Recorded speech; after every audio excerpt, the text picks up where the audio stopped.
오늘 1부에서는 DB금융투자 문홍철 채권전략파트장님 모셨습니다. 문 파트장님 안녕하세요. 예, 안녕하십니까. 어서 오세요. 예, 감사합니다. 네. 오랜만에 뵙네요. 그죠? 그러니까요. 네. 네. 우리 인포메이스 라이브 다른 요일에 이렇게 출연하시는 거나 다른 매체에 우리 문홍철 파트장 뻔질나게 방송 나오는 걸 제가 봤는데. 죄송합니다. 용서해 주십시오. 아이고. 예. 자칭 어둠의 자식들. 자칭 채권업계의 사파를 자처하는 우리 문홍철 네, 파트장. 네. 제가 문 파트장의 팬이에요. 아, 감사합니다. 이 사파를 펜으로 두시면 이 어둠의 기운을 받으실 텐데. 사파의 매력은 뭐랄까 어쨌거나 나는 네, 두리뭉실은 싫어요. 네. 우리 문 파트장은 오늘 이제 몰라 우리 또 승희 씨가 있어서 또 최대한 또 이렇게 네. 절제하면서 살지는 모르겠으나 네. 오늘 그렇진 한번, 않을 것 같아요. 오늘 우리 문 파트장 특유의 네. 그 야성을 한번 끄집어내보고 싶습니다. 야성을 발휘하고는 싶으나 어. 저도 직장인입니다.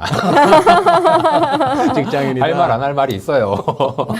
제발 끌어내주지 말아주세요. 아니 내가 알기로 문홍철 파트장 내가 벌써 몇 년째 문홍철 파트장 하는데 네. 언제쯤 저기 뭐야 팀장이나 저 부장이나 본부장 되시는겨? 이제 그 직급을 맡으려면 네. 팀장이나 본부장급의 직급이 되기 위해서는 일단 책임감이 있어야 되는데 책임감. 네, 책임감이라는 거는 음. 그 사람이 원래 가지고 있는 책임감도 있겠지만 네. 이제 불가피하게 생기는 책임감은 주로 내가 카드빚을 왕창 긁든지 아니면 집 사느라고 빚을 왕창 냈던지 오. 그럼 이제 열심히 일하겠죠. 최근에 큰 소비가 없으셨나 보죠. 연로족이고 연로족. 이 총각, 네. 총각이 돈 모았다는 얘기 들어보셨습니까? 네, 쉽지 총각들은 않죠. 책임감이 그런 면에서 가족도 없고 먹여 살릴 식구도 없고 이러니까 굳이 책임감 있는 자리에 회사 입장에서 놓으면 네. 얘는 네. 아니 뭐 희생도 안 해보내고 하하. 돈 벌지 않아도 뭐 먹고 살 수 있는 애니까 아, 회사 말을 안 들어요. 그렇구나. 밑에 직원들 관리도 잘 못해. 지 욕심 챙기느라고. 아하. 말도 안 들어. 아하. 이런 애를 이 팀장급 이상의 음. 직책에 맡기면 위험합니다. 그래요. 네. 그럼 우리 문 파트장도 빨리 이렇게 새 식구 생기는 게 중요하네요. 축복할 일이 빨리 생겨야 할 것 같은. 아, 그거 네. 좋은 건가요? 빨리 글쎄요.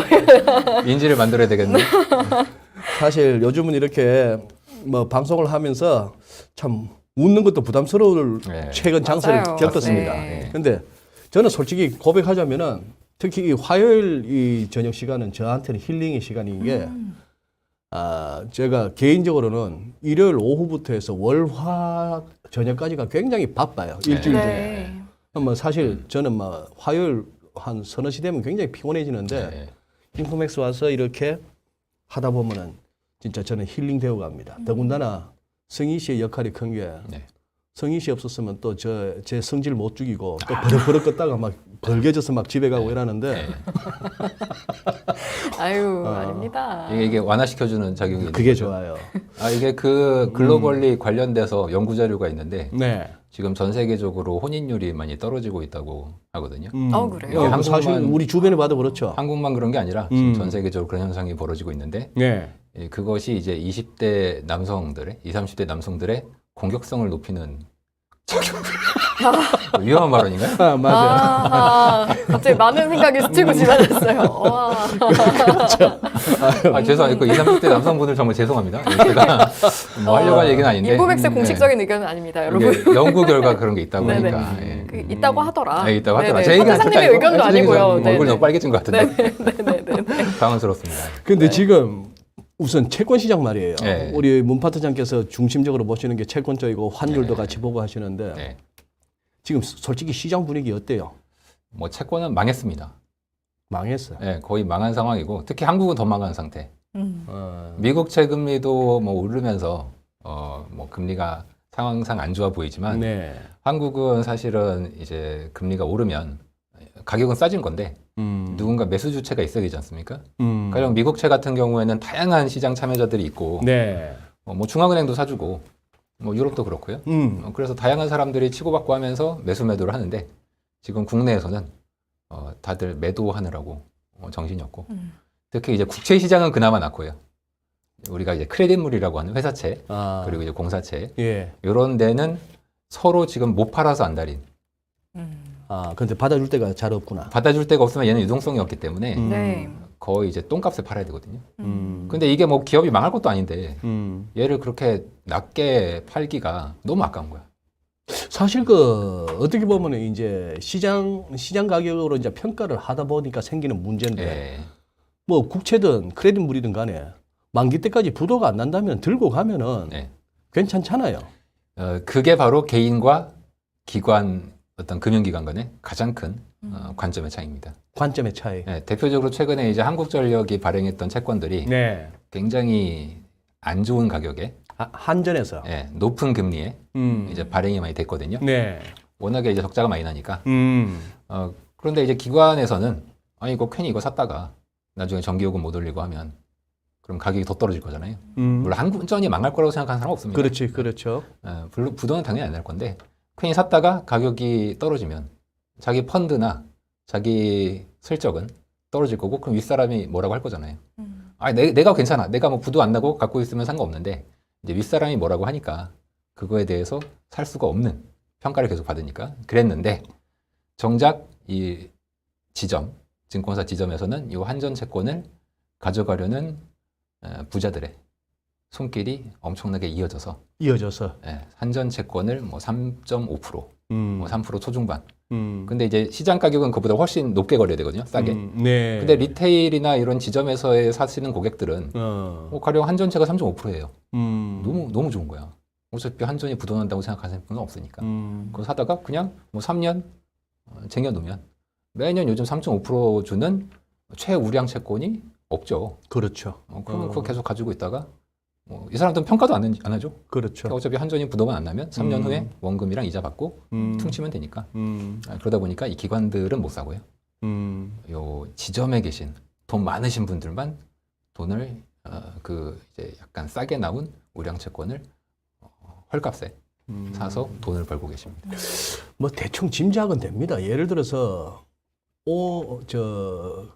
증권사의 CEO가 오너가 아니라면은 어차피 임기가 뭐 한 1, 2년마다 이렇게 다시 그 재평가를 받아야 되는 그런 어떤 임기의 CEO라면은 이 시가평가제가 부담스러워요. 예. 그렇다 보면은 일단 자기 일신상에 그걸 생각하고 그걸 하면은 일단 막 던져라 얘기가 나올 것 같아. 예. 그렇지만 일선에서는 아까울 것 같아. 이거 들고 있으면 괜찮은데. 그러니까요. 시간이 문제지. 예.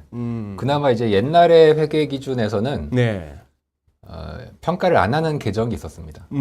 그래서 그 계정은 평가를 안 하고 가령 뭐 3.5%에 한전채 샀으면 네. 매년 3.5% 받고 땡. 음흠. 평가 안 하니까. 그런데 최근에 이제 IFRS로 점점 회계 기준이 변하고 네. 있지 않습니까? 이 네. IFRS가 과거에 이제 US 갭 회계 기준과 가장 큰 차이가 바로 이 시가 평가에 대한 좀 더 면밀한 반영이거든요. 그러다 보니까 지금은 장기 투자 기관조차도 시가 평가를 더 적극적으로 할 수밖에 없는 규제에 놓여 있고 네. 그러다 보니까 더더욱 채권을 못 사죠. 근데 그 얘기는 거꾸로 얘기하면 나중에 혹시라도 금리가 떨어지는 시장에 다시 왔어요. 그러면 추격 매수를 할 수밖에 없습니다. 추격 매수. 추격 매수. 그러니까 금리가 오를 때는 추격 매도. 금리가 떨어질 때는 추격 매수. 네. 그렇게 하도록 현재의 규제가 움직이고 있습니다. 사실 오늘 주제가 경기 침체, 물가 안정의 요건하고 물음표 이게 네. 주제인데 네. 경기 침체 관련해서는 이제 주변에서도 많이 걱정들 하고 이제 뉴스도 나오지만 이제 뭐 온다 안 온다의 개념보다는 네. 오면 네. 기간은 어느 정도고 강도는 어느 정도고 우리가 얼마나 버텨야 되는 건가 이런 관점에서 많이들 보시는 것 같거든요. 네. 어떤 말씀 해주실 수 있을까요?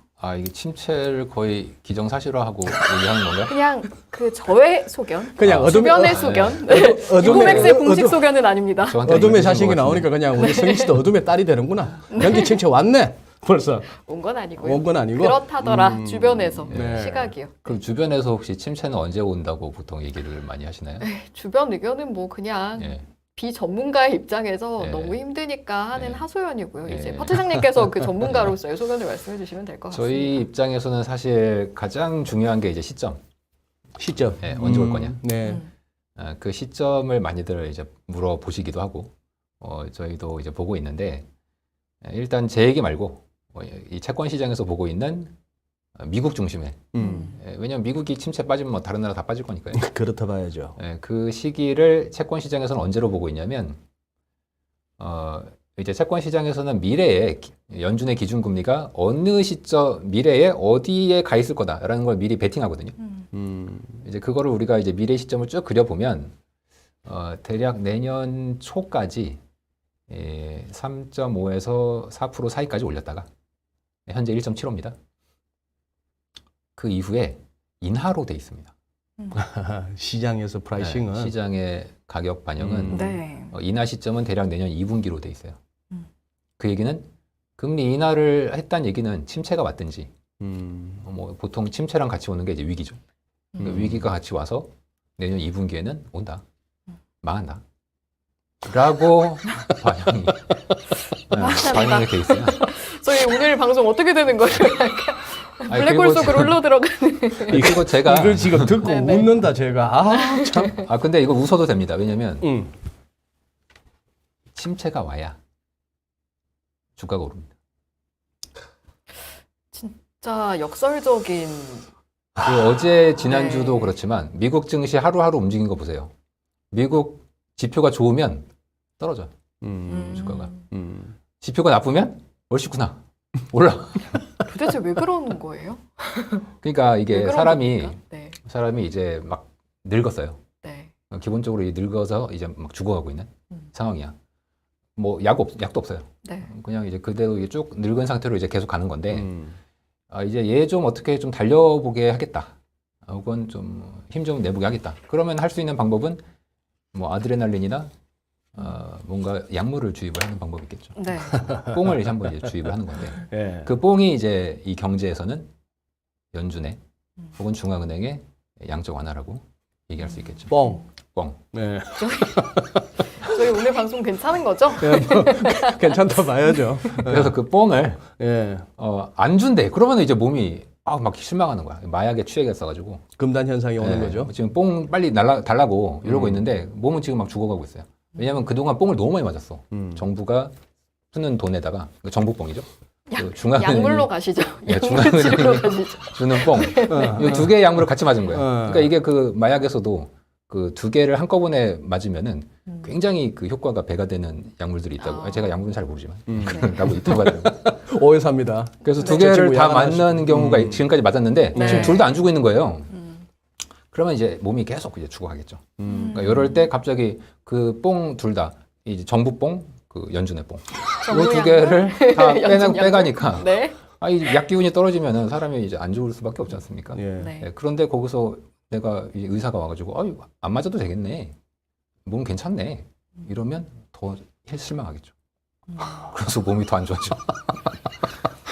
의사가 와가지고 몸 좀 안 좋, 얘 좀 안 좋다, 좀 주사 좀 놔야 된다 이런 얘기를 해야 그래도 기분이 좀 좋아지면서 이제 좀 예, 좋아질 수 있다 이런 생각 하지 않습니까? 그게 바로 최근 한두 주 정도에 미국 S&P 시장에서 S&P 500이 움직였던 가장 중요한 마켓 드라이버였습니다. 예, 느낌 옵니다. 네. 느낌은 오는데. 네. 그래서 오히려 침체가 빨리 와야 극복을 할 수 있다. 돈을 풀어주면서 주식시장이 좀 괜찮아질 수 있지 않겠는가 하는 게 이제 저의 생각인 거고, 시장도 그렇게 움직이고 있기 때문에 저는 그 생각에 동의하고 시장은 채권 시장은 내년 2분기 정도로 이제 해당 시점으로 보고 있고요. 근데 이게 그 6개월 전에는 내후년 뭐 오나 마나 뭐 이러고 있었거든요. 근데 지금 점점 시기가 이제 당겨지면서 뭐 3분기, 2분기, 제가 볼 때 좀 지나면 아마 1분기로 옮겨갈 것 같고, 좀 더 지나면 아마 연말로 올 것 같아요. 그리고 제가 보는 여러 가지 이제 지표, 예를 들면 이제 실업률이 반등하냐, 미국의 실업률이 반등하면 큰 시차 없이 침체가 옵니다. 어떤 지표를 가장 중요하게 보세요? 지금 가장 그런 속보성으로 지표 중에? 나오는 게 주간 실업수당 청구 건수를 잘 보시면 얘가 주간 변동성이 커서 사주 2평을 많이 보거든요. 네. 주간 실업수당 청구 건수의 사주 2평이 실업률을 선행해요. 그래서 주간 보통 우리나라 시간으로는 금요일 아침에 나옵니다. 금요일 아침에 나오는 주간 실업수당 청구 건수를 사주 2평을 계속 해보면 최근에 얘가 저점에서 많이 반등했습니다. 요 정도 반등하고 실업률이 그대로 있었던 적은 없습니다. 실업률이 시차를 두고 반등하는데 그렇게 되면은 과거의 흐름상 대략 한 1분기 내에 침체가 바로 와요. 그러면 요 흐름상 저희가 볼 때는 거의 침체를 미리 선도적으로 알려주는 중요한 지표가 된다. 이래서 공부가 필요하네. 제가 이렇게 방송 준비하다가 마켓워치에서 기사 하나가 재밌는 게 있어가 기사의 그 사진이 진짜 도발적이었던 게 네. 양복 입은 신사가 그냥 길에 뭐 싱크홀 비슷하게 구멍 뚫린 데 머리를 쿡 쳐박고 있고 옆에는 뭐 그로스 성장, 옆에는 뭐 리세션인가 뭐 이게 있었는데 그 기사 내에 딱 지금 문파트장 말씀하신 신규 실업수당 청구 건수 4주 이동 평균 했는 그 선이 딱 돌고 한참 왔더라고. 맞습니다. 그러면 그런갑다 싶었는데 지금 또 그 말씀을 들으니까 그 기사에서 유독 눈길을 끈 그 그래프의 시사점이 상당하네요. 네. 이제 그 하수구에 머리를 박은 이유는 외면하고 싶다. 아, 보기 싫다. 네. 외면하고 싫으나 다가오고 있다. 다가는 오고 있다. 네, 보통 이제 타조의 비교를 많이 하더라고요. 아, 타조들이 이제 사자들이 막 잡아먹으려고 오면은 도저히 도망갈 수 없을 때 지만 그냥 머리 받고. 머리 받고 내 눈에 안 보이면 난 산 거야. 난 산 거야. 그런데 이제 좀 있으면 그냥 물려서 죽는 거죠. 근데 저는 오히려 그게 좋은 걸 수도 있다. 왜냐면 연준이 다시 뽕을 놔줄 거니까. 지금 정부 뽕은 맞기가 쉽지 않습니다. 왜냐면 정부는 비처가 너무 많아. 네, 그래서 정부는 굉장히 빠르게 놨던 부양책을 걷어들이고 있고요. 반면에 연준은 그러니까 정부가 할 게 없으니까 연준한테 이 다음에도 맡기지 않겠습니까? 좋습니다. 네, 그런 면에서 연준은 아마 돈을 침체가 왔을 때 다시 풀 것 같습니다. 저기 오늘 준비하신 자료 저 내용 듣기 전에 몇 가지만 더 네. 여쭤볼게. 지난주 미국 현지 시간으로 수요일 날 상원에서 먼저 증언하고 그 다음 날 또 하원에서 했고 통상이 이틀치 의회 증언에서 첫날 나오는 게 파월의 본심이라 보면 돼. 그죠? 네, 그렇죠. 그러다가 이제 살짝 분위기 보고 간 보고 인명권자 심기 살핀 다음에 그 다음 날 가고는 살짝 뭐 말이 바뀌는데 첫날 했던 말 중에 요거 패드워처 문홍철 파트장에게 파월의 이 완곡한 어법에 그냥 본심 내지는 그냥 그 속뜻을 의역해달라는 거예요. 소프트 랜딩은 매우 도전적인 목표다. 이 뭔 소리입니까? 제가 이걸 또 비유를 들자면 우리가 이제 음식점에 밥을 먹으러 갔는데 주인 양반한테 와가지고 주인이 왔어요. 주인이 왔어요. 그래서 여기 맛있냐고 제가 주인한테 물어봤습니다. 주인은 뭐라고 얘기하겠습니까? 무조건 맛있다 해야 당연히 맛있다고 해야겠죠. 자기 맞습니다. 네. 근데 주인이 만약에 제가 맛있게 만들려고 노력은 하겠으나 장담은 못 하겠습니다. 식당 주인이. 네. 그러면 저 일어서는 게 보통 정답이야. 장사할 생각 없으시죠? 없는 것이죠. 거의 100% 맛이 없을 겁니다. 이 우리가 메신저가 더 중요하다고, 즉 메시지보다는 메신저가 더 중요하다고 보는 이유는 그 메신저는 그 사람의 입장 때문에 반드시 할 수밖에 없는 얘기가 있습니다. 파월 의장 입에서 이제 기자들이 맨날 물어보잖아요. 금리 이렇게 올리는데 침체가 오면 어떡합니까? 저는 그 질문은 마치 음식점 주인한테 여기 음식점 맛있어요? 그거 묻는 거하고 똑같다. 물어보는 거랑 똑같은 겁니다. 그래요. 알겠습니다. 그런데 물어봤는데 파월이 지금 뭐라고 파월이 얘기한 말을 꼭 맛있다고 장담할 수 없습니다. 이렇게 얘기합니다. 그러면 첫날 상원에서 메시지 중에 두 번째 핵심 메시지. 이 경제가 리세션, 경기 침체에 빠지는 시나리오는 분명한 가능성, certainly a possibility래. 이건 뭐라고 해석해야 되는 이건 100% 봐도 맛없다. 이 음식은 진짜 맛없다. 주인이 그렇게 얘기했어요. 그러면 이거는 뭐 우리가 어떻게 할 수가 없습니다. 그럼 그 다음 날 하원에 가갖고는 의원이 한번 물었어. 바이든 대통령이 꼭 지금 경기 침체를 갖다가 맞이한다고 볼 수는 없다. 그 의견에 동의하느냐 했더만 하루 만에 경기 침체가 꼭 불가피한 건 아니래. 이건 또 뭔 소리야? 인사권자가 너 말 잘못한 것 같다. 너 어제 말 잘못한 것 같다. 인사권자의 입장에서는 이렇게 생각한 거예요. 파월 의장한테 그러니까 둘이서는 제가 봤을 때 저의 뇌피셜에 따르면 둘은 이렇게 얘기했습니다. 파월 의장한테 바이든 대통령이 이거 인플레가 올해 11월 중간 선거의 최고 핵심 목표다. 이거 반드시 잡아라. 잡아라. 라고 이제 파월 의장한테 임명을 한 거죠. 그 명을 내린 거죠. 그리고 또 5월 30일 날 불렀잖아. 옐런하고. 그러면서 이제 큰 압박을 주면서 음. 이제 파월은 얌전하게 앉아 있고 둘이서 그냥 강한 압박을 준 거지 않습니까? 네. 바이든은 다리 꼬고 있고 예. 파월은 손 모으고 가만히 손 앉아 있고. 딱 그 구도 자체가 강한 압박이지 않습니까? 그 얘기는 이게 우리 정치인들은 다 그런 게 있는데 절대 자기가 나쁜 말은 하지 않습니다. 그리고 뭔가 나쁜 일이 벌어지면 그것은 나의 의도가 아니라 제가 일을 잘못했다로 그렇겠죠. 가겠죠. 이게 우리가 회사에서 보통 일할 때 윗분들이 성공하시는 윗분들이 제일 잘하는 거. 나는 정말 일을 잘하려고 괜찮으시겠어요? 했는데 그런 발언. 설마 저희 아니 그런 윗분들이 경우가 있다라는. 라는 경우가 이제 파트너님 회사가 아니라 그렇죠? 저 이게 보통 성공하시는 네, 그게 실패하시는 분은 그렇게 안 하시고 통상 또 고스톱 쪽에서는 또 전문 용어로 그걸 또 네. 독박 쓴다 그러죠. 독박을 일단 희생양을 좀 만들어내야 되기 네, 때문에 우리 사회 어느 곳에선 그런 경우도 있다. 네. 그런 경우도 있다. 그런 면에서 이제 파월 의장은 이제 여기서 빼도 박도 못하는 상황에 빠진 거고 파월 의장은 속으로 아니 속으로라기보다는 이제 바이든 대통령한테 얘기했겠죠. 침체를 일으키지 않고는 인플레를 잡을 수 없다. 그럼 바이든은 당연히 침체 일으키지 말고 인플레 잡아 이렇게 얘기했겠죠. 이건 마치 나는 먹을 거 다 먹고 살 빼겠다. 먹을 거 다 먹고 살 어떻게 됩니까? 근데 정치인들은 당연히 그렇게 얘기를 합니다. 왜 승희 씨 뜨끔해? 아니요, 저는 괜찮아요. 손이 안 뜨끔해서도 되고 그렇게. 그러니까 순간적으로 저도 모르게 움찔했어요. 움찔했어요. 그러면 제가 이 질문을 드려볼게요. 그러면 네. 보시기에 네. 물가 잡을 수 있을까요? 왜냐면 잡습니다. 지금 잡을 수 있어요. 네. 왜냐면 유가도 그렇고 다른 변수들이 있는데 금리 인상으로 잡을 수 있다. 이제 통화 정책과 재정 정책이 있습니다. 네네네.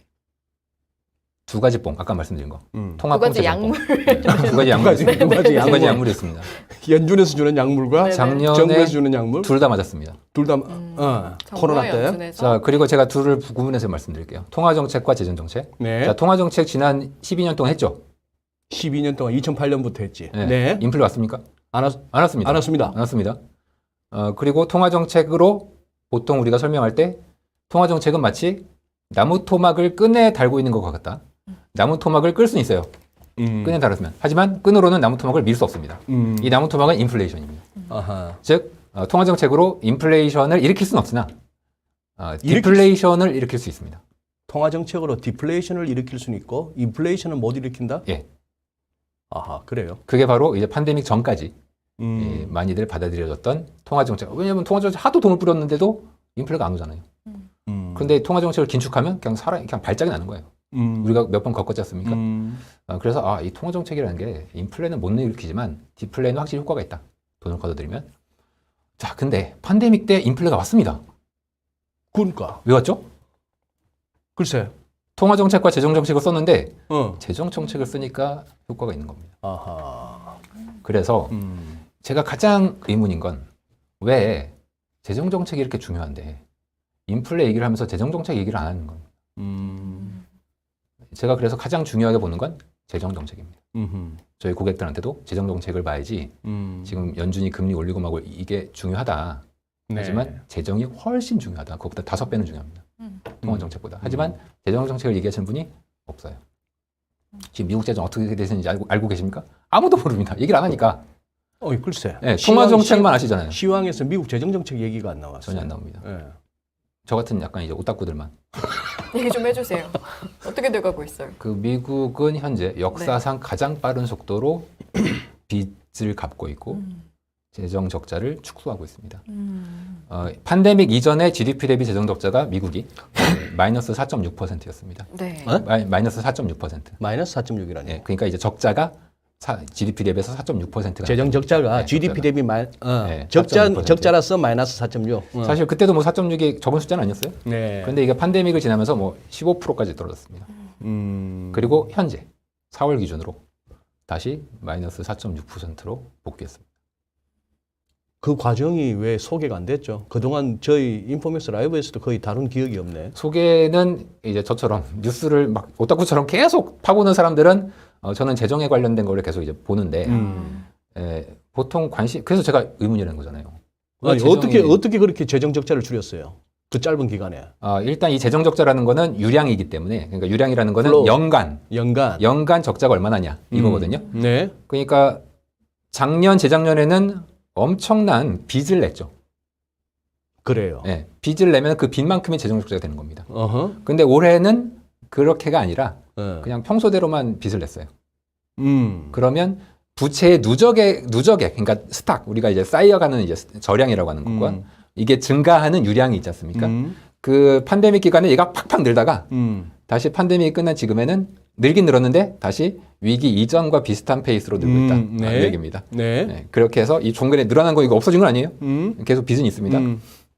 그래서 이제 연준이 아니고 이건 미국 정부죠. 미국 정부가. 미국 정부는 일단 연초에 우리가 그래서 늘 재정에 신경을 많이 써야 되는데 재정을 또 풀 때는 사람들이 신경을 많이 쓰더라고요.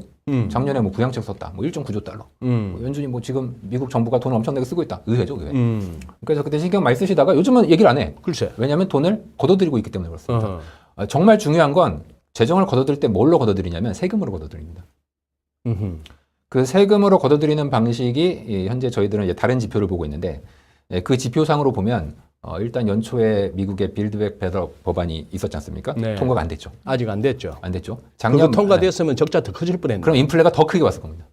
이런 얘기 민주당이 들으면 되게 싫어할 텐데. 민주당은 부양책이 오히려 인플레를 떨어뜨릴 거라는 제가 그런 논리 세상에 어떻게 머릿속에서 그런 논리가 나오는지 모르겠는데 미국의 민주당은 그렇게 주장하고 있습니다만 결국 통과가 안 됐어요. 만약에 통과가 됐다면 인플레는 여기서 절대 끝나지 않습니다. 요새는 일단은 지르고 볼 일이야. 특히 에르도안 대통령은 금리 인상이 인플레를 자극한다고. 네, 네. 택도 아닌 게 아니고 네. 엄청난 가설을 지금. 가설을 만들었죠. 오히려 그래서 금리를 낮춰야 된다. 네, 그런 생각하고 있는데 뭐 모르겠어요. 뭐 어떤 새로운 이론들을 이제 가지고 계신 분들이 있는데 그런 새로운 이론이라는 게 이제 치열하게 검증을 받아야 되는데 검증 안 받고 이제 얘기를 하면 이제 위험한 게 되는 거고 연초에 이제 그 BBB 법안이 통과가 다행히 안 되면서 그 법안에 원래 이제 미국 재무부가 원래 돈을 많이 쓰려고 잔뜩 쌓아놨었어요. 왜냐하면 저 법안 통과되면은 돈 써야 되기 때문에. 그러니까. 근데 이게 다행히 통과가 안 됐어. 그러면은 그 돈은 그냥 가만히 갖고 있잖아요. 그럼 그것은 시중의 유동성을 흡수한 것과 똑같습니다. 이건 연준의 양적 긴축과 정확히 메커니즘이 동일합니다. 아하. 그리고 그렇게 한번 흡수하고 그게 그 이후에 또 한 번 4월 달에 흡수했습니다. 어떻게 해요? 미국은 4월이 소득세 납부 네, 예. 4월 중순까지 이제 소득세를 내야 되는데 그 이번에 미국 정부도 깜짝 놀랄 정도로 세금이 많이 들어왔습니다. 그래서 4월에 주식 빠졌나? 그것도 어느 정도 작용했겠네. 지금 굉장히 중요한 것을 지적을 하셨는데 이 그 유동성의 긴축 흐름이 S&P 지수 하락을 1개월 선행해서 움직입니다. 다시. 유동성의 증감이 지금은 이제 감소죠. 감소가 S&P 500 지수 하락의 1개월 선행합니다. 돈이 먼저 빠지고 나서 한 달 후에 주가가 빠진다. 네. 그럼 유동성의 증감이 어떻게 움직이는지를 잘 체크하는 게 굉장히 중요한 거예요. 하면 알 수 있죠. 오. 주식이 미래가 어떻게 될지. 특히 그걸 문파트장처럼 저렇게 말이든 리포트든 방송에서든 설명을 잘 안 해줘. 그거는 이제 그 뉴스에 잘 안 나오고 이렇게 숨어 있어요. 적어놨다가 외워놔야겠어요. 네. 공식처럼. 우리가 이제 경제 뉴스만 쭉 보는데 중간에 미국 정부가 빚을 갚았다. 그럼 그냥 보통 넘기잖아요. 혹은 뭐 미국 정부의 세수랑 근데 주식이랑 무슨 상관이에요? 근데 그런 세수 관련된 내용들이 이제 많이 나오는데 그런 내용들은 우리가 일반적으로 뉴스에서 거의 넘겨짚는 게 되고 이제 저는 그거를 왜 보게 되냐면 제가 이제 늘 약간 만병통치약처럼 말씀을 드리는 게 그 연준의 유동성, 본원 유동성 요거를 늘 말씀드리지 않습니까? 근데 그 본원 유동성을 보는 사람들만 세금의 증감과 연준의 자산 매입 및 양적 긴축을 늘 봅니다. 저기 지금 본원 통화. 예. 저 세인트루이스 연방은행 그 프레드 그 가서 베이스 커런시 찾으면 되는 건가? 보다 정확하게 맞습니다. 맞는데 저는 그 안에서도 점점 머니터리 더 베이스, 머니터리 베이스인가 그걸 찾으면 그걸 찾으시면 됩니다. 머니터리 베이스. 베이스를 찾으시면 되고요. 나는 더 정확하게 보고 싶다. 그러면 페드의 항목 중에서 리저브 항목을 찾으십시오. 리저브. 리저브. 이게 이제 우리나라 말로는 지급준비금입니다. 지급준비금. 예. 그 항목을 프레드에서 찾으시면은 얘가 이렇게 증가하다가 올해에 한 번, 그때 1월, 그리고 4월에 또 한 번, 총 1조 달러가 감소했는데 1조 달러가 어느 정도냐면 그래, 저 은행의 지불 준비금. 예. 그것도 초과. 그 은행들의 지급 준비금이 은행의 자산이고 자산이고. 요게 어디 들어가 있냐면은 중앙은행의 부채에 들어가 있는 겁니다. 네, 그래서 상도 똑같은 거예요. 근데 얘가 올해 1조 달러 감소했는데 요 1조 달러는 지급준비금, 그러니까 머니터리 베이스 전체 지급준비금만 총 이제 4.5조 달러까지 증가했거든요. 네. 연준의 밸런스 시 9조 달러니까 그 중에 절반을 이 지준이 차지하고 있는 겁니다. 근데 얘가 갑자기 연준은 계속 채권 샀어요. 상반기에. 그런데 1조 달러가 그냥 폭감한 겁니다. 그러면은 전체 본원 유동성이 거의 4분의 1이 사라진 거예요. 양쪽 긴축하지도 않았는데. 시중에서 느끼는 야 돈줄 말랐다는 느낌이 확 오겠네. 그 느낌은 이제 오는데 이게 마치 그 호수에 물이 담겨 있다고 가정하겠습니다. 네. 요 물이 유동성이에요. 돈. 네, 돈이 이제 호수에 이렇게 있는데 그 호수의 제일 중심부에 있는 바닥에 있는 게 그 지급준비금이고요. 그럼 지급준비금의 이 호수 바닥에 있는 요 물을 큰 파이프로 빨아냈다고 하겠습니다. 아하. 그러면은 요 호수의 이 물고기들이 물이 지금 뭐 줄고 있네? 라고 느낄 텐데 어디 있는 물고기가 제일 크게 타격을 입을까요? 고고고고고 핵심. 근처에. 호수 핵심 핵심에 있는 애가 제일 핵심 느끼겠죠. 근처. 네. 자, 그럼 그 다음에 가장 심각하게 느끼는 누굴까요? 그 옆에 있는 제일 가장자리가 느낍니다. 어.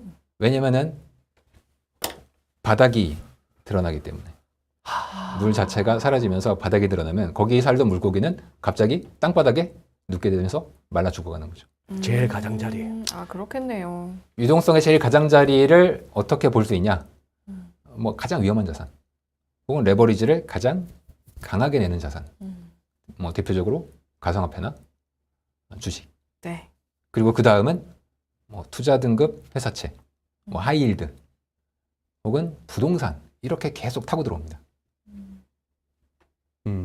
그래서 지금 부동산 목전까지 와 있는 것 같습니다. 지금 나쁜 남자요.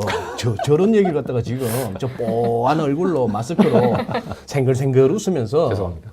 얼핏 들으면 무슨 재밌는 얘기 하듯이 그냥 소곤소곤거리면서 지금 얼마나 무슨 얘기를 본인이 하고 있는지 아시죠? 알고 있습니다. 굉장히 온화한 표정으로 굉장히 무서운 이야기를 해주셨습니다. 네. 네. 제가 이제 그래프를 하나 가져온 게 있었는데 네. 함께 보시죠. 네. 그래프를 지금 거를 잠깐 나갈래나 모르겠습니다. 네. 보시면은 나갈 겁니다. 네. 지급준비금이 이제 회색 선으로 돼 있고요. 네. 회색선. 네. 그리고 녹색 선이 S&P 500 지수의 흐름입니다. 2020년 팬데믹 이후로 쭉 있는데 보시면 증가할 때는 쭉 가요. 같이. 가다가 올해 초에 지급준비금이 오른쪽 축입니다. 오른쪽 축. 최고점이 약 4.5조 달러 근처가 되죠.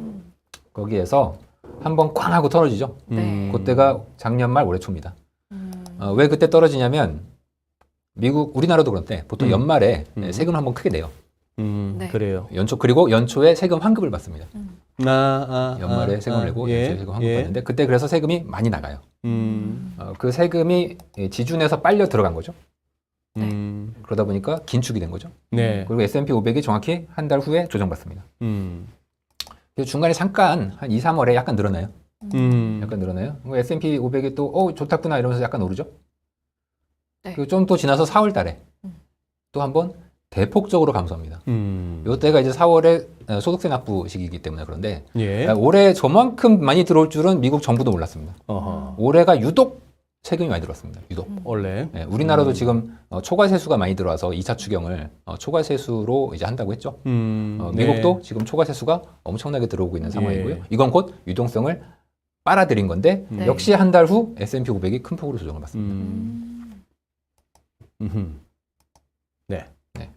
앞으로 어떻게 될지가 이제 준비한 자료가 저게 다예요. 예. 오늘. 아니 하나가 더 있긴 한데 응. 일단 요 정도로 이제 지준에 대해서 말씀을 드릴 거고 사실 네. 그 아까 제가 비트코인이나 가상화폐? 주식에 영향을 네. 받으면서 지준에 영향을 많이 받는다 이렇게 말씀드렸지 않습니까? 우리 참 맞다. 문파트장 코인충이지. 코인추 저희 오늘 뽕에 뭐 충에 뭐 응응 다 나오는 건가요? 저희 아니 뭐 다들 뭐 그렇게들 얘기들 하시니까. 네. 코인충입니다. 코인에 관심이 많은 처음 손대신 게 언제였죠? 저는 이거 말씀드리면 너무 손익이 나올 것 같아서 좀 부끄러워서 말씀을 드리는데요. 지금 이 그림상 보면은 회색이 달러의 가치입니다. 회색이 네. 네. 근데 축이 거꾸로 돼 있어가지고 밑으로 가면 강달러예요. 밑으로 가면 강달러. 네. 회색이요. 네. 위로 가면 약달러입니다. 네. 지금 달러 인덱스를 갖다가 축 반전을 시켜놔서 네. 밑으로 오는 건 달러 강이다. 네. 네. 그리고 제가 오늘 그림에는 없는데 그 아까 지급준비금의 증감하고 네. 이 달러 가치의 증감이 같이 갑니다. 아. 상식적으로 왜 그러냐면 제가 유동성이라고 했잖아요. 네. 유동성이 돈이잖아요. 네. 돈은 달러잖아요. 네. 지급준비금이 줄어든다는 얘기는 돈이 줄어든다는 얘기죠. 네. 줄어드는 건 비싸져야겠죠. 예. 그래서 지급준비금이 감소하면 달러가 강해집니다. 지급준비금이 풀리면 달러가 약해집니다. 네. 그래서 지금 여기 그림에 있는 이 회색의 달러 인덱스하고 아까 보여드린 지급준비금하고 그 전년 대비해서의 증감을 비교해 보면 똑같이 움직입니다. 지금 저 차트에서 그럼 시사하는 바는 달러가 강해지면 비트코인은 떨어진다는 얘기네. 네. 회색이 지금 녹색이 비트코인의 가격의 로그 차트예요. 로그. 로그 차트. 그 로그는 마이너스 음수를 표현할 수가 없기 때문에 여기 보시면 중간에 녹색이 끈기에 있는 라인이 밑으로 떨어질 때 있거든요. 네. 그거는 코인 가격이 급락했다는 얘기입니다. 아하. 그런데 이제 그래서 이제 나타나지 않는데 뭐 눈으로 안 봐도 뻔하죠. 달러 강해질 때는 코인 가격이 나빠진다. 지금처럼 지준이 감소하고 있을 땐 달러가 강해지고 그럴 땐 코인이나 위험 자산은 조정받을 수밖에 없다는 것을 저의 비트코인 모델이 알려주고 있는 거고 저도 이 모델에 의해서 코인 투자를 하려고 예, 해왔고 해왔고. 예, 여기에는 이제 한 가지 변수가 제가 빠져 있는 저의 모델인데 네. 예, 그냥 그 편하게 보시라고 딱 간단하게 사실은 여기에 이제 제가 그 비트코인에 이제 반감기도 넣으면 조금 더 잘 맞거든요. 근데 이제 그거는 오늘은 핵심이 아니니까 유동성과 위험 자산의 가격은 상당한 관련이 있고 S&P 500과 뭐 이더리움 가격이 비슷하게 움직이는 이유가 그런 것도 위험 자산 성격이 있다 이런 거지 않습니까? 그래서 유동성에 민감하다 그런 내용이 되겠습니다. 야, 우리 네. 왜요, 소장님? 우리 케이크 이님은 지금 반감기라는 그 용어에 헉 하시는 분위기고, 네. 야, 지금 반감기 모르셔도 됩니다. 반감기 몰라도 되고, 우리 또 코인충들만 아는. 굳이 여러분들은 코인충 사랑하는 분들. 코인충 아니시면은 굳이 알 필요 없습니다. 우리 또 노다지님은 아주 또 뼈 때리는 저 댓글을 남겨주셨다. 전문가들의 한계, 지난 뉴스 및 자료 설명은 찬란하게 잘한다. 예. 주린이들이 그래서 앞으로 어떻게 할까 물으면 대답을 못한다. 그 지금 그래 코인 언제 들어갈까 지금 겨누고 있는 중이에요. 저는 눈물의 물타기를 계속하고 있습니다. 눈물의 물타기. 네. 저희 비트코인 모델이 가르쳐주고 있는 다만 지금 이게 좌측이 로그 차트이기 때문에 로그 차트의 특성상 아주 미세한 변화도 굉장히 큽니다. 예, 커요. 그래서 제가 이번에 대략 비트코인의 그 저점 이거 비트코인 얘기해도 되나? 코인도 네. 자산인데 뭐. 일환이니까, 네. 네, 저의 모델상 대략 그 요즘 코인이랑 주식이랑 같이 가니까 뭐 비슷하게 보셔도 될 것 같아요. 네. 모델상 저점을 원래 19,000 언저리를 19,000불 언저리를 이제 비트코인의 저점으로 제 모델상 예측을 했고 당시에는 이제 이게 3만 불 떨어질 때부터는 이게 올지 안 올지 몰라서 꾸준히 이제 조금씩 샀거든요. 근데 계속 떨어져서 이제 결국 제가 예측했던 그 저점을 깨고 내려갔어요. 깼습니다. 이게 소장님도 기술적 분석하셔서 알겠지만 하단이 깨지면 그 다음 하단을 더 낮춰야 됩니다. 제가 생각하는 그 다음 비트코인의 저점은 대략 8,000불 언저리. 아니 요번에 17,000 얼마 갔다가 지금 다시 2만 불 회복했는데 지금 17,000 그냥 앞에 그거 만 단위 없이 8,000불? 예. 물론 올지 안 올지 모르겠습니다만 기술적 분석상 제가 예측했던 모델상의 저점이 깨졌기 때문에 저점을 좀 한참 낮춰야 될 것 같고요. 그래 그 정도 저점이 가능성이 있음을 알면서도 계속해서 지금 물타기를 하고 계시다. 왜냐면 안 올 수도 있기 때문에. 안 올 수도 있기 때문에. 야, 천하의 문홍철이도 딴 거 없네. 물타기와 버티기밖에 없네.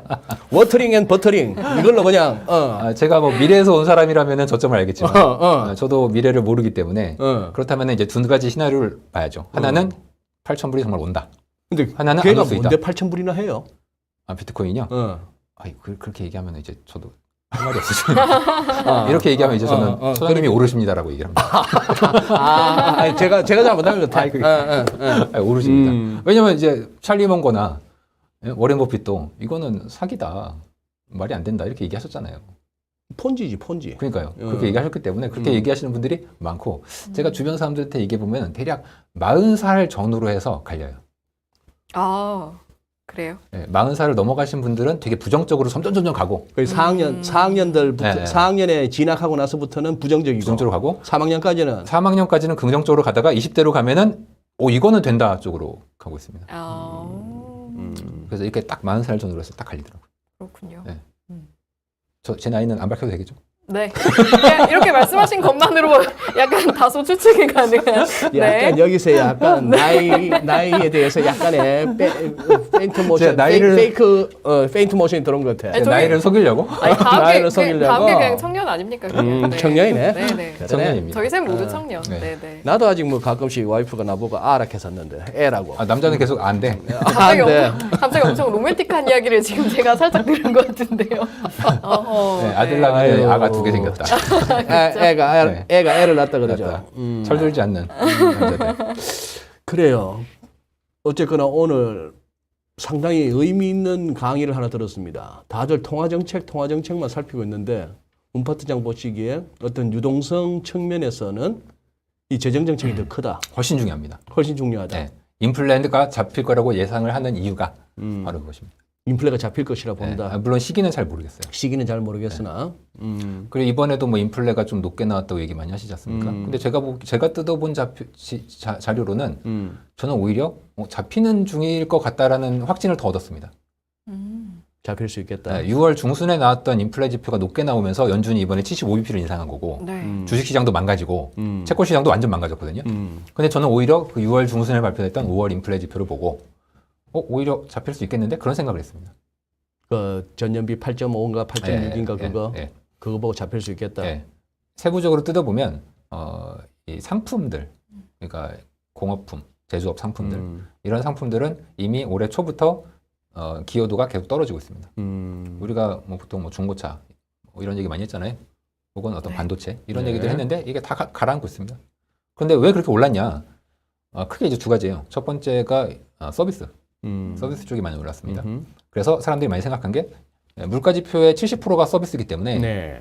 이거 더 안 좋은 거다 이렇게 얘기했습니다. 근데 저는 정반대로 봅니다.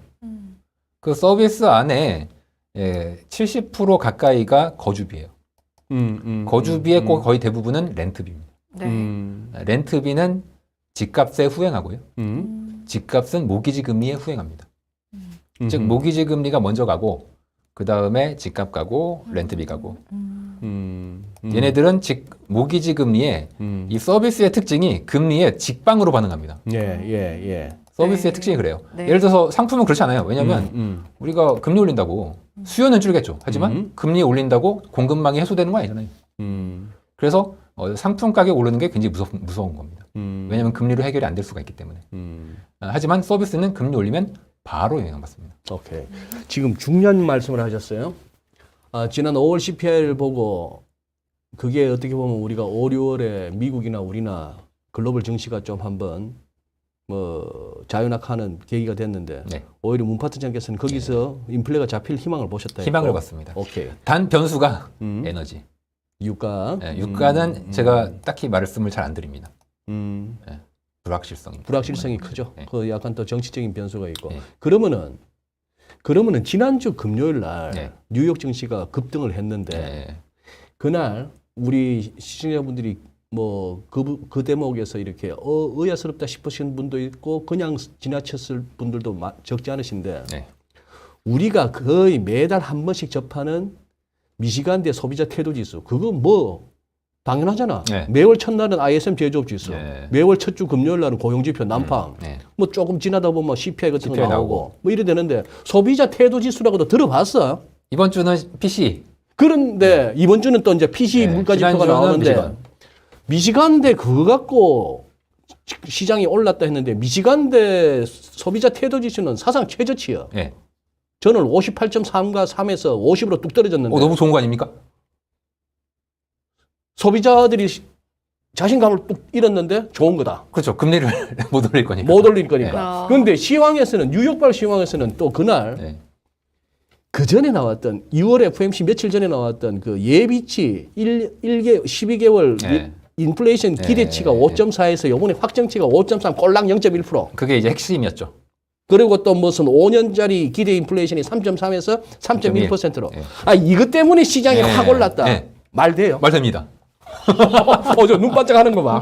말이 된다. 네. 어. 말이 되지만 저는 오히려 그거를 보고 제가 청개구리 아닙니까? 약간 좀 못됐지. 네, 저는 그걸 보고 오히려 안 좋게 해서, 그러니까 안 좋게라는 거는 연준이 금리 인상을 오히려 더 할 수도 있다라는 쪽으로 생각했습니다. 그러면 첫째, 네. 시장이 왜 그렇게 반응했어요? 뭐 소위 말하는 기대 인플레이션 가지고. 이번에 그 FOMC 직전에 블랙아웃 기간이 있지 않습니까? 연준 인사들이 말을 못할 수 말을 있는 못하는. 못하는. 그러다 보니까 말을 못하는데 아니 그 미시간 예비치, 그러니까 전에 예비치가 5년에서 10년간의 기대 인플레이션이 3.3%로 올랐어요. 많이 올랐어요. 그 전치가 이제 3.1이었거든요. 이거 심상치 않은데? 75bp 해야 되겠는데?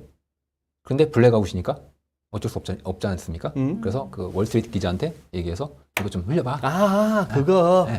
흘려. 월스트리트 기사. 그날 월스트리트 저널 기사가 나오면서 주가 폭락하고 네, 금리 폭등한 거예요. 네, 완전 시장이 망가진 겁니다. 그게 이제 75bp 인상의 주요 논거였고 뭐 다른 몇 가지 있지만 그게 핵심이었습니다. 그러다가 이제 그 이후에 75bp 실제 인상했죠. 그 파월 의장이 또 그것 때문에 했다고 그랬잖아. 네, 맞아요. 기자회견에서. 네, 결국 그렇게 했습니다. 그런데 근데. 그게 이번에 확정치가 어. 떨어진 거예요. 3.1로. 물론 3.1이 낮은 숫자는 아닌데 3.3 갔다가 3.1로 떨어졌어. 그 5년 10년 기대 인플레이션. 네, 5년 후에 또 향후 5년을 그쵸? 내다본 기대 5년 후 인플레이션. 5년 기대 인플레죠. 이 5년 후 5년을 중앙은행장들은 굉장히 중요시합니다. 아따, 석 달 후도 모르면서 뭔 5년 후에 5년을 갖다 따지고 있어. 왜요? 이론적. 왜 중요하게 생각해요? 그게 왜 중요하게 생각하냐면 맨 처음 이걸 들고 나온 사람은 드라기예요. 드라기. 네, 드라기가 옛날에 자기가 중요하게 여기는 인플레이션 지표는 일반 소비자들이 혹은 이제 채권 시장에서도 이게 있거든요. 물가치 안에 녹아 있는데 네. 그 물가치 안에서 형성되어 있는 5년 후에 5년 기대 인플레이션이야말로 사람들이 중기적으로 생각하는 기대 인플레이션이다라고 옛날에 모 논문에서 얘기했습니다. 네. 네. 하지만 저는 믿지 않습니다. 믿지 않는다. 네, 저는 이 기대 인플레이션의 허상임을 많은 연구 논문을 통해서 봤기 때문에 믿지 않지만 일단 중앙은행장들은 뭐 정책을 할 때 논거가 필요하잖아요. 논거가. 이거 괜히 얘기했다가 뭐 이거 그 근거 뭐예요?라고 얘기하면 안 되니까. 그래서 되게 중요시 여기는 쪽으로 이제 그쪽으로 많이 나가 있는데 네. 그 지표를 그래서 중요시 여기는 겁니다. 중기 기대 인플레이션인데 뭐 1년, 2년이 올라갈 수 있어요. 지금 인플레이션 올라가니까. 근데 이거가 올라가는 것뿐만 아니라 저 멀리를 보는 것도 올라간다. 이거는 좀 심각하다. 심각하다. 그래서 이번에 그거를 안정시키기 위해서 75bp를 인상을 했는데 시장은 75에 3.3%니까 인상 뭐 그런가 보다라고 받아들였는데 이게 3.1로 다시 수정이 됐네. 그러면 잠깐 이게 금리 75bp의 주요 논거였다면 이 다음에는 75 못하는 거 아니야? 그렇게까지. 네, 그렇게 가면서 주가 오르고 뭐 금리도 좀 그냥 떨어졌네요. 좀 지난주에. 떨어졌죠. 네, 떨어지는 쪽으로 반응을 했던 거죠. 저는 그렇게 생각하지 않습니다만. 그렇게 생각 안 하지만 굳이 설명을 하자면 네, 그렇다. 네. 그렇죠. 예, 시장은 그렇게 사장님 말씀을 보니까 끝까지 들어야 돼요. 동의를 하시는지 안 하시는지 끝까지 귀 기울여서 들어야 저는 이제 시장 생각과는 네네네. 늘 청개구리기 때문에 죄송합니다. 청개구리. 아닙니다. 제가 아는 문홍철 파트장의 캐릭터는 네. 인플레이션까지는 몰라도 기대 인플레이션 같은 거는 별로 믿지도 않는 것 같아. 이제 연구 결과를 많이 보면은 네. 거의 대부분의 인플레이션 예상치는 사후적으로 따져보면 다 틀렸습니다. 사후적으로 맞춘 사례가 하나도 없습니다. 맞춘 사례가 없다. 유일하게 그나마 조금 맞는 것 같다 하는 게 주요 이코노미스트들의 미래 예상치는 다 틀렸는데 걔만 뭐 잘 맞는 것도 아니에요. 살짝 그나마 유의하게 잘 예측한다. 딱 이렇게만 보통 대부분의 연구 결과들이 추정을 하고 있습니다. 아까 그러면은 뭐 소프트 랜딩이나 경기 침체 리세션 관련해서 질문했더니만 식당 주인으로 적절하게 비유해 주셔갖고 느낌이 확 왔어요. 네. 그러면 파월 의장 이번에 의회에서 했던 말 중에 이거 인플레이션을 낮추면서도 강한 노동 시장을 유지하는 것이 가능하다. 다른 말로 인플레이션을 낮추면서도 실업률 높아지는 걸 막을 수도 있다 이 얘기인데 이렇게 되면 필립스 곡선이라는 그 우리 경제학 결혼에서 봤던 이게 따그라지는 거 아니야? 그러니까 이게 모순인 거죠. 네. 연준의 통화 정책의 근간을 이루는 가정이 가정. 실업률과 물가 간의 역상관 관계지 않습니까? 네. 근데 방금 그거를 부정하셨네. 파월 의장이. 네. 그럼 우리는 도대체 이 음식점을 믿어야 되나요?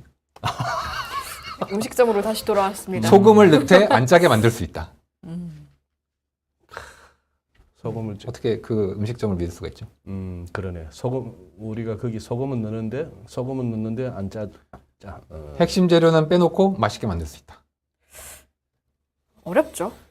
그 필립스 곡선은 연준이 생각하는 듀얼 맨데이트, 실업률과 물가 이 두 개가 타겟이지 않습니까?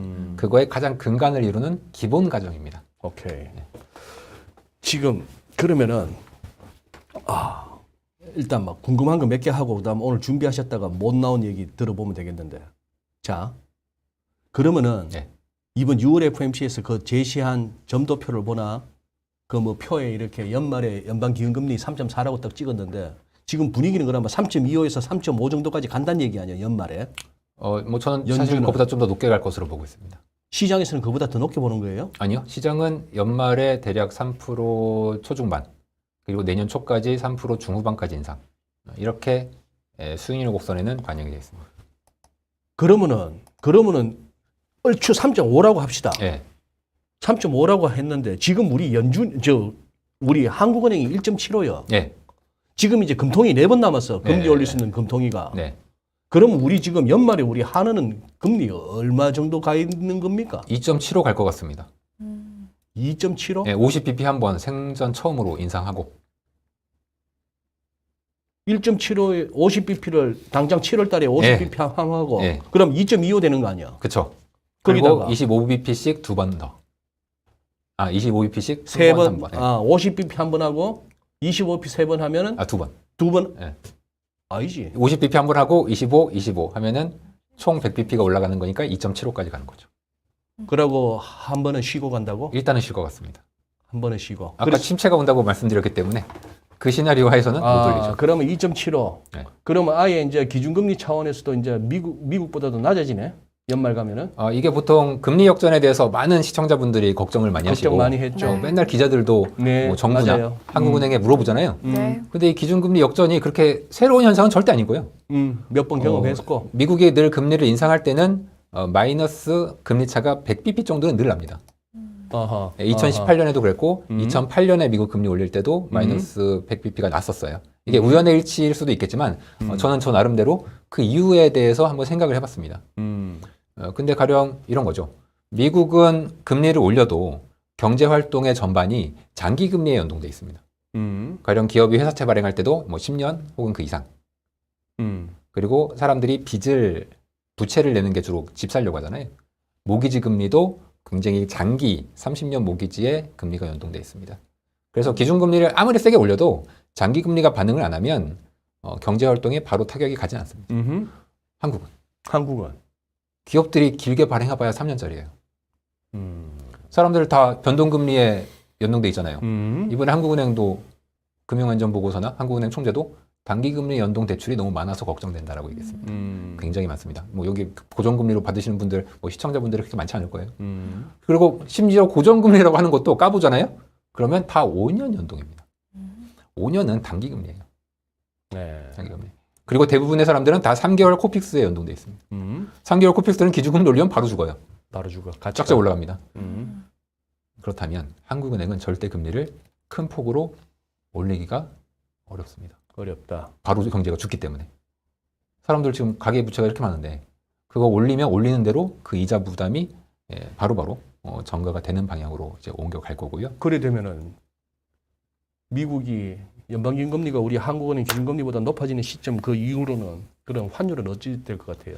이제 그럼 과거에 해당 시점에 환율이 이제 어떻게 됐는가를 보면 한번 될 텐데 또, 이게 경제학 교과서에는 이제 금리 차가 상호 간의 환율을 설명하는 굉장히 중요한 변수지 않습니까? 네. 근데 거기에는 굉장히 중요한 전제가 있어야 됩니다.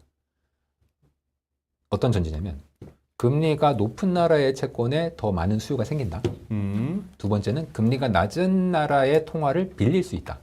근데 우리나라가 외국인들이 혹은 한국 사람들이 미국 금리가 높네? 나 원화 팔아가지고 원화군 조달해가지고 미국 투자해야지. 그럼 반대로 우리나라 금리가 높네? 혹은 우리나라 금리가 낮네? 혹은 낮다. 그러면 한국에서 원화를 조달해서 미국으로 투자하는지 아니면 반대로 한국의 금리가 높아요. 높으니까 뭐 해외에 있는 미국인들이 그럼 달러 조달해가지고 한국에 예금해야지 이래요. 그런 경우는 엔화와 달러 간에 혹은 유로화와 달러 간에만 있습니다. 그런데 원화처럼 이렇게 대외 개방도가 높은 나라에는 환율 변동성이 너무 크기 때문에 금리 차를 잘 안 따라갑니다. 대외 개방도가 낮은, 높은 우리나라는 높죠. 대외 개방도는 높고 그러다 보니까 환율 변동성이 굉장히 크지 않습니까? 크고. 그리고 상대적으로 크레딧 리스크에 굉장히 노출돼 있습니다. 그러니까 이게 무슨 말이냐면 예를 들어서 글로벌리 리스크에 대한 선호, 그러니까 금리 차가 아니라 리스크에 대한 선호가 높을 때는 한국에 우르르 들어옵니다. 그러다가 글로벌리 리스크를 회피하려는 수요가 커지면 우르르 빠져나갑니다. 이게 환율을 움직여요, 주로. 원달러 환율은. 그런데 주로 선진국 간의 통화는 그런 식으로 움직이지 않습니다. 주로 조달과 투자, 금리 차. 그래서 유로존과 미국, 일본과 미국은 금리 차가 바로 반영이 돼요. 환율에. 근데 한국은 좀 관계가 애매합니다. 애매하다. 애매해서 저는 이게 역전이 된다고 하더라도 환율에 미치는 영향이 금리 그 자체로는 없다고 보는데 근데 늘 보면은 과거에 한미 간의 금리 차 역전이 되면 외국인이 빠져나가는 경우가 많아요. 그거를 이제 우연히 금리 차 역전이랑 외국인의 자금 이탈이랑 겹치네? 이거 금리 차가 중요하네? 이렇게 생각하는데 절대 그렇지 않습니다. 그게 왜 그러냐면 금리 차가 역전이 되는 시기가 보면 늘 연준이 금리를 올릴 때예요. 네. 맞아. 그럼 이게 정말 금리 차 때문에 그러다 보니 주가 빠지는 거고 뭐. 네. 그 금리 차 때문에 얘네들이 빠져나가는지 연준이 금리 올리면 당연히 달러가 회수가 되겠죠. 그러니까 빠져나가는 거죠. 그렇군요. 이제 7월이면은 20위도 이제 움직입니다. 네. 제가 제일 걱정하는 게 20입니다. 아, 폭탄을 안고 좀 있는 걱정 안 할 만한 얘기 해주고 가셔 마지막에. 지금 57분째 걱정만 시켰어.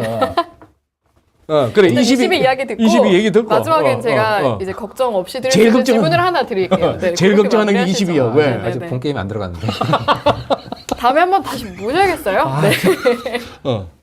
제가 일을 한 시간 동안 응? 제가 일을 지금까지 업무적으로 네. 일을 이제 직업을 가지고 하면서 이제 채권 시장을 계속 봤는데 20위가 금리를 올리면 늘 사달이 나.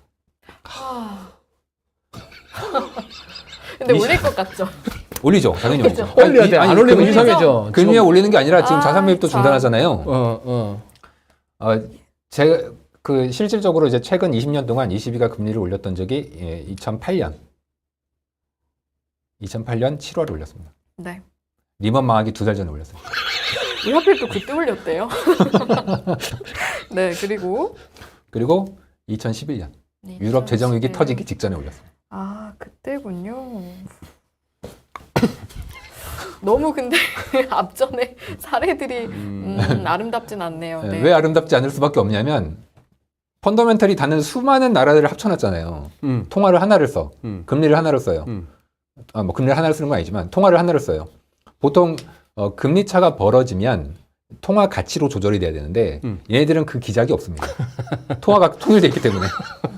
그러니까 금리가 엄청나게 변동성이 커질 수밖에 없겠죠. 왜냐하면 다른 나라들은 금리 차가 약간 나면 통화에서 바로 조정이 되기 때문에 환율로. 균형을 찾아갑니다. 근데 유럽은 그런 기작이 없습니다. 아, 그래서 금리 차로 이거를 다 받아낼 수밖에 없어요. 왜냐하면 통화가 조절될 수가 없잖아요. 유로화로 패깅돼 있잖아요. 이게 루나랑 똑같아요. 루나도 패깅을 돼 있었는데 루나. 네, 루나 통화는 죄송합니다. 코인충이다. 잘못했다니까 또. 이 모든 패깅은 근본적으로 리스크가 있습니다. 패깅은 네, 이제 유로화는 유로로 패깅이 돼 있는 거지 않습니까? 그런 상황에서 만약에 자산 매입도 안 해줘요. 그러면 스프레드로 조정되겠죠. 이탈리아의 금리가 많이 올라야 됩니다. 스페인의 금리가. 근데 지금까지 이탈리아나 스페인의 정부채 펀딩은 조달은 주로 20위가 사줘서 해줬습니다. 그랬죠. 이제 안 사준대요. 이제 어떻게 될 것이냐. 그런데 지금 남유럽의 재정은 GDP 대비 정부 부채는 지난 2011년, 12년에 유럽 재정 위기 때보다 더 안 좋습니다. 더 안 좋다. 네. 신흥국도 그래요. 그래요. 이렇게 해서 죄송합니다. 20위 잘 끊어주셨습니다. 저희가 들었으니까 이제는 조금 아름다운 아름다운 이야기를 이야기. 하면서 마무리를 해보고자 하는데요. 이게 될진 모르겠는데 시도를 해보겠습니다. 네, 그럼 이 모든 분석에도 불구하고 네. 그럼에도 불구하고 성공적인 투자로 다가가기 위해서는 네. 또는 최악을 면하기 위해서는 예. 우리가 어떤 투자 방향을 잡고 걸어나가야 할까? 어떤 조언해 주실 수 있을까요? 질문은 참 밝고 따뜻한데 네, 일단 제가 따뜻하고 아름답게 포장은 했어요. 네. 근데 이제 따뜻한데 네, 네. 잘하셨어. 네. 근데 좀 듣기는 좀 걱정돼. 네, 저도 뭐라고 사실 뭐. 그래요. 네, 한 말씀 해주시죠. 아예 제가 최근에 이제 물타기 막 하고 있으니까 네. 워터링. 예, 물타기를 막 하고 있으니까 네. 누가 이제 저한테 와가지고 응. 길게 봐라. 길게 봐라. 길게 봐라. 얘 어차피 그러니까 저보고 모델 만들었다며. 그 모델 상으로는 뭐 언제 몇년 간다며. 얼마 몇 달러 간다며. 그거를 믿고서 결국 인류가 망하지 않고 발전한다는 거에 너는 걸고 있는 거 아니냐. 물 산다는 게. 그래서 미래의 밝은 면을 보고서 결국 좀 싸게 밸류에이션이 너무 싸니까 말이 안 되게 밸류에이션이 싸지 않습니까? 그렇게 해서 버텨라 라고 하는데 전혀 와닿지가 않더라고요. 지금 무슨 말씀 하시려고? 와닿아야지. 그래서 막 눈물 흘리면서 지금 물타기 하고 있는데 네네. 거기다 와가지고 눈물을 흘리고 거기다 있는데. 와가지고 이해했어요. 위로라고서 네네네. 길게 보라라고 얘기하니까 네. 아니 이게 무슨 와닿을까요? 지금 너무 힘든데. 네, 네. 난 지금 힘들어 죽겠는데 지금. 알겠습니다. 아니, 내가 샀던 코인들 막 떨어지고. 그러면 아름다운 걸 떠나서 꼭 필요한 조언을 한 말씀 해주세요. 그래서 네, 제가 우리 그때 개인 한번 이제 투자자들. 생각을 해봤어요. 네, 아, 네. 나도 이제 다른 데 가서 이런 얘기 하는데 안 와닿겠구나. 그럼 무슨 얘기를 해야 이제 와닿을까? 라고 이제 생각을 해보면 저는 물을 타는데 다른 분들은 물 타는 거에 별로 저는 추천 안 드립니다. 왜냐면 저 물 타면서 막 울거든요. 다른 물 타는데 근데 그럼에도 눈물이 남에도 불구하고 물을 타신 이유는 왜 그런지 뭐예요? 아세요? 왜요? 고정비가 잘 안 나가요. 아. 이게 무슨 말이냐면 네. 먹여 살릴 식구가 없다는 얘기예요. 아니, 소장님 바로 얘기하시잖아. 어떻게 처음부터 끝까지 저희 결국에는 그 이야기로 소장님 아까 제가 마무리가 고정비 되네요. 얘기하니까 소장님이 갑자기 짠한 눈으로 저를 쳐다보시더라고요. 그래요? 저는 혼자 사는데도 고정비가 많이 나가던데. 남자들은 남자들은 안 남자들은 나가요? 따로 아. 도박을 하니까 그런가? 아무튼 저는 고정비가 별로 없으니까. 그리고 괜히 돈 있어봐야 나중에 딴짓 하기 때문에 그냥 물타기로 써버리는 겁니다. 그럼 딴짓을 할 수가 없어. 딴짓을 할 수가 없어. 근데 이렇게 먹여 살릴 식구가 있으신 분들은 물타기를 못해. 그럼 어떡해요? 결론이 오늘 가정이 없다가 결론이냐고 아까 알람님이 어떻게 할까요? 결론은 그러면? 네. 물타기는 추천하지 않는다. 일단. 저는 오히려 차라리 반대로 얘기합니다. 다 청산해라. 청산해라? 빨리 빠져나와라. 근데 손해가 지금 큰데. 막심한데. 그래야 손절을 빨리 하고 그 옛날에 제가 맨 처음에 증권사 들어갔을 때 신입사원들 훈련하는 방법이 뭔지 아십니까? 아마 아니요. 소장님 아실 것 같은데 그게 뭐냐면 그 손절의 중요성을 늘 얘기해 주세요. 교육에서 신입사원 교육에서 손절의 중요성 어느 레벨 이상을 넘어가면 연금 회복이 힘들기 때문에 그 이상 어느 정도 회복이 안 될 것 같으면 일단 앞으로의 나쁜 거를 더 막기 전에 먼저 손절해라. 근데 그 기준을 어떻게 잡아야 돼요? 그 기준 이제 사람마다 트레이딩 하기 전에 잡아야 돼. 그래서 나는 10%면 손절한다. 15%면 손절한다. 근데 보통은 그렇게 생각하지 않고 나는 뿜뿜 위를 보면서 투자를 하기 때문에 결국 큰 피해를 이제 입는 거거든요. 저는 이제 그런 거를 이번 사태를 통해서 한번 좀 배우는 계기가 됐으면 좋겠고 증권사들은 그런 면에서 신입사원 교육을 그렇게 시킨 다음에 이게 근데 체득이 안 되잖아. 네. 우리의 진화는 손절을 못하도록 진화가 있습니다. 사람은 손절을 못하게 진화가 있어요. 그래서 손절을 시키기 위해서 이렇게 막 이렇게 신입사원인데 뭐 프린트물을 막 들고 가고 있어. 그럼 갑자기 옆에서 뭐 대리급이 와가지고 야 홍철아 손길이 이럽니다. 손길이가 그 일본어로 손절이거든요. 아, 그래요? 손길이. 그래서 옛날에 손길이었어요. 아, 너무 옛날 얘기한다. 갑자기 그래서 또 옆에 이제- 와가지고 손절 이렇게 얘기를 해요. 네. 그러면은 순간 손에 있는 걸 놔야 됩니다. 들고 가던 걸 놔야 된다. 뭐든지 놔야 돼. 뭐든지 놔야 돼. 음. 이게 그렇게 몇 번을 해야 이게 사람이 체득이 될지 모르겠어요. 그렇게 한다고. 아무튼 그런 식으로 돼 있는데 저는 차라리 왜냐면은 제가 아는 그 아까 말씀드렸던 지준 지급준비금의 양이 9월 달을 넘어가면 저는 밸류가 싸다고 생각해요. 그 위험자산들이 싸다고 생각하는데 물론 여기서 반등할 수도 있겠는데 차라리 반등하고 확인되면 들어가라고 저는 오히려 얘기를 하는 편이고 왜냐하면 아까 얘기했듯이 눈물의 손절 혹은 눈물의 물타기를 하고 있는데 거기 와가지고 길게 보라고 얘기하면 이게 와닿지가 않아요.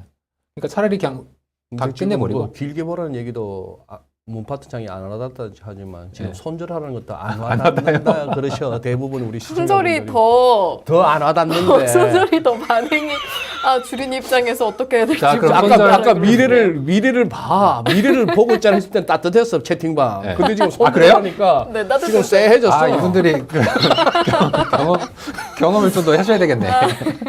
아, 그러면 제가 이렇게 하겠습니다. 제가 그래서 최근에 그 사람들이 많이 힘드니까 지금 정신과에 상담 환자들이 폭증하고 있다는 거예요. 네. 그래서 그 정신과 의사가 추천하는 방법은 일단 숫자를 보지 말라는 거예요. 숫자를 보지 말고 일단은 끄고 자기 MTS 다 삭제하고 시장에 대한 건 계속 팔로잉을 하되 아이고. 예, 내 계좌를 보면은 굉장히 마음이 아프기 때문에 저도 마음 아파요. 그래서 저도 껐어. 안 켜놔. 보지 마요. 예, 그리고 제가 왜냐면 물타기 할 때 켜야 되잖아. 네. 그래서 이렇게 숫자를 가려 손으로 이렇게 가리면서 가리면서 물타기 하세요? 이렇게, 가리면서 이렇게 매수 이렇게 넣고 이렇게. 아유 아, 지금 채팅방 보다가 저도 빵 터졌는데 네, 오늘 네. 문파트장이 이렇게 이런저런 얘기 중에 제일 와닿는 게 네. 가정을 깨라는 거. 고정비 안 나가려고. 그래서 눈물에 물타기. 아유 그래요. 네. 이거 웃을 일이 아닌데 자꾸 웃음이 나오네. 죄송합니다. 제가 이 중요한 근데 얘기. 마음은 아까- 울고 있어요, 저희 셋 다. 저도 22가 움직이는 것을 오히려 문파트장께서는 제일 두려워하고 계시다. 두려워하고 있습니다. 다음 달을 좀 두려워하고 있습니다. 다음 달을 두려워하고 계시다. 물론 일은 다음 달에 터지진 않겠지만 다음 달 지나고 2, 3개월이 굉장히 중요할 수가 있습니다. 그래요. 알겠습니다. 아유, 모처럼 문홍철 파트장을 지금 사실 환율 얘기 조금 더 해야 되는데 오늘은 여기까지 하고 환율까지도 들어갔다가는 오히려 예. 진짜 승희씨나 내나 우려될지도 모르겠다. 예. 계속 저강도로. 울면서 그냥 나가야 될 수도 있어요. 그러니까. 죄송합니다. 시청자분들이랑 같이. 네, 희망을 드려야 되는데 뭐 후행 쪽으로 뒤에 누구 오시는지 모르겠지만 좀 희망을 주셨으면 좋겠습니다. 뒤에는 뒤에 오시는 분들은 희망이나 절망을 주시는 분들은 아니고 예. 그저 헛헛한 웃음만 주시는 분들. 일단 웃음은 확실히. 네. 희망은 그래도 다행입니다. 그래요. 오늘 또 모처럼 시간 내주셔서 고맙습니다. 알겠습니다. 감사합니다. 네, 들었습니다. 네.